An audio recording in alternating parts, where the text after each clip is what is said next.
Okay guys, welcome back. So I'm going to tie his wee Dollaghan fly, and this is a slight variation on a fly called the green Gremlin. So this is a request. So the hook and the vise is a partridge patriot double in size 8. Probably tie us 8 10s, maybe even 12s. The thread that I'm going to use is uni thread, 801 white, but you can use a fire orange thread or black or red, whatever you like. It's just because I've lifted this. I'm using the white. So put on a couple of mil of thread,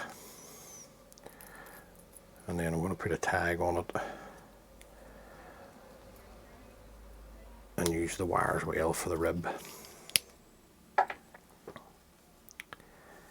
So this is the Vineyards gold wire and small. Right, I'm going to work my thread down until I'm sort of way in line with the points of the hooks, and then I'm going to come around with 5 turns. Usually put about 5 turns on a size 8, and then bring the wire in between the 2 hooks. Right, I'm just going to work my thread forward and tight open turns, 2 or 3 mil, and then bend and break away the wire, because you have a couple of tags on here at the back. Now the tail, this is a dyed sunburst golden pheasant crest feather, so I'm just going to offer this up, a couple of turns to catch that in. Right, it's a wee bit long, so I'm just going to pull it in. I just want to check the length, because I want it to be less the length of the hook. Right, soon you tie it in, see the twist. Let the twist go into this part of the feather. Now, I'm just going to hold the tail, come forward, a couple of mil, and then come in, lift the waist, trim it away, a bit of a tapered cut, and we like a wax onto the thread, and then I'm just going to work my thread forward, tying in the tail. Don't worry if the tail moves, just bring it back round, meaning the cut ends, and then work our thread back down.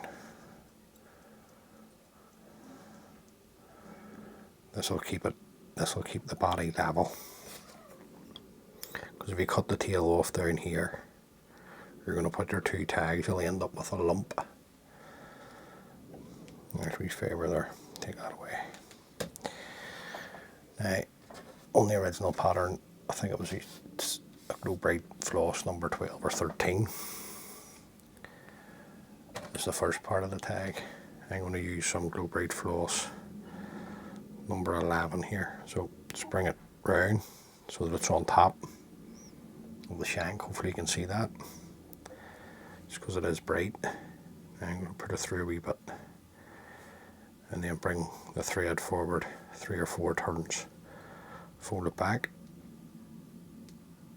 tie it in nice and tight, and then forward again.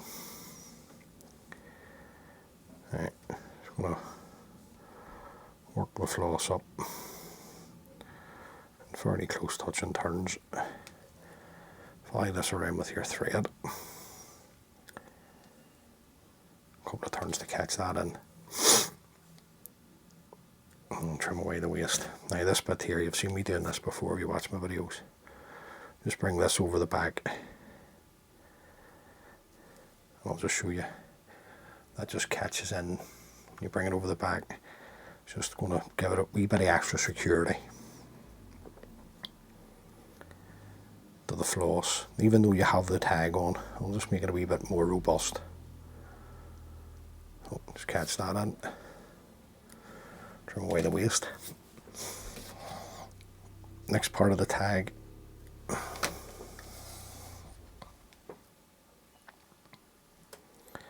purple holographic tinsel. So we'll just catch that in. Now you want to bend the tinsel so that you're not covering the tag at the back. So just take it back off and trim it here. Come back in a couple of turns. Don't want to cover up all our glow braid floss. So I'm going to put that twist into it so that the straight edge is coming round. Now, 2 turns of that for me is plenty. Catch that in. Trim it. Don't trim that off tight. Give yourself something to tie in, because we're going to go up. Right, there's a wee bit to it, but it's a good wee fly when it's finished. Catch the wire in, work the thread back down, tied up against your purple holographic tag. Then the body is a large gold holographic tinsel. Now we don't have the large tinsels. The mediums or the small will work. You just have to take more wraps. Same again, we're just putting that, see the fold in it, so that the leading edge is coming round, and then just overlapping turns, just so you get a nice shine off the gold, nice and tight. Catch that in, come in, trim away the waste. Then we can bring up our wire, and you're looking 3 or 4 turns to protect the tinsel. Be like a wax. Tighten into that, bend and break away the wire. Now I'm just reading this off an email I get sent here for to tie this, the dressing, so I'm just going to tie it a wee bit differently. Now the throat, first part of the throat, this is just some purple slapping hackle fibres that I'm using. Use purple cock, purple hands, up to yourself. Right. I like this.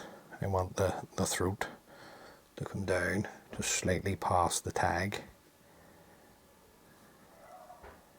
So just catch that in. Just have a wee check. Make sure everything's sitting nice for you. Just tap it out. Collect the waste ends. Trim away the waste. And just tighten up over the top and back up. Then, just to highlight that a wee bit, we're going to take some, this is dyed picric, Guinea fowl. Just been put through the picric acid, just a wee pinch of that. Don't need too much. This will just highlight the purple for you.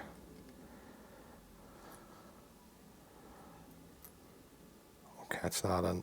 Yet again, always best to double check. See what way you're sitting. Right. Happy with that. And then just come in and trim away the waste. Now you're starting to get a build up of material here. So best thing to do is to put wax on your thread, come down over those cut ends and back up. Now don't be shy with the head on this. Next, first part of the wing, or the under wing I should say. This is tippet that has been dyed in the picric acid as well. That's the head. I'll just show you the back of it, the bright that it gets. So now if you're going to use or dye your feathers using the acid, please be careful. Make sure you follow all the proper safety advice. Now if you're serious about dyeing the feathers in the picric acid, the best advice that I could give you is, if you can get your hands on it, is to buy Patsy Deary's book. And in Patsy's book he explains it very well, but very, very important in relation to, because you are dealing with acid, you know, that you take the proper safety precautions. Then for the wing, this is some bronze mallard that's been dyed in the picric acid as well. So I'm going to use the full feather, so just remove the rubbish that you don't want, and then just come in. You'll have seen me maybe doing this before with the tailed feathers, and just bring it together. Now see them wee fibres that have come out on the side, strip them away, because they'll just cause you problems when you go to tie it in. Just bring it all together like that, nice and tight. Just put it all, offer this up. Right, I want the bronze mallard longer than the tippet. You can tie it shorter if you wish, that's up to you. I just want my wing longer, and then just tighten this into this. There's still a wee bit of wax in the thread, so we should have plenty of grip. Now, just check, see what way you're sitting, just before you trim away the rubbish. Just come in, nice pair of sharp scissors here, trim away the waste. Another wee lick of wax. Bring your thread to the front, much like you would do if you're tying a dabbler. Tighten into it, and then just come straight in with your whip finish tool. Now, pull that tight, come in and trim away your tying thread. Now, that's looking okay. Then the head, I'm just going to brighten that up with a bit of Glow Bright floss number 4. Now you could also use the 11 that we used for the first part of the tag, or the butt, whatever you like to call it. So just come in with this, and then just work this up over the top, just colouring up your head. Now I don't want to I'm not being shy with the head, I want it nice and bright. Excuse me.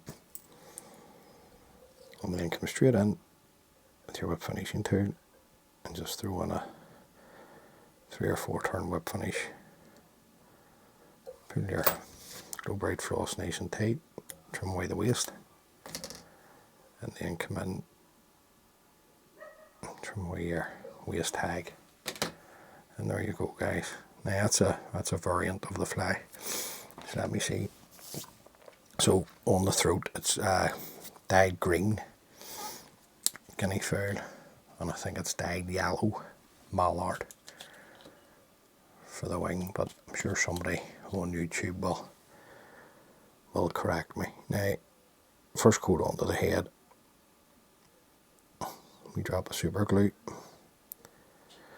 Now with super glue,